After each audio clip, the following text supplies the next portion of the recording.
tfdirect.com.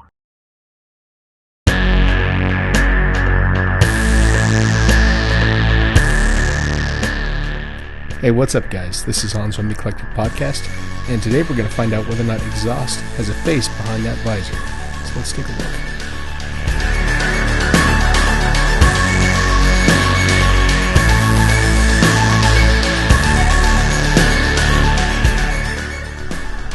Moment of truth.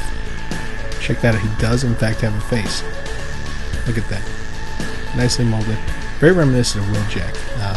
And it was something that I was very curious about because I knew they did it with Wheeljack, so I just had to see whether or not they do it with exhaust. I figured they would. Unlike Wheeljack, you cannot mount this without the visor actually in place because the pinhole actually comes from the visor itself. You can actually go ahead and take the face itself out. It's a separate piece from the helmet, so you can go ahead and you can actually remove that. But you cannot mount it without having his visor in place, just so you know.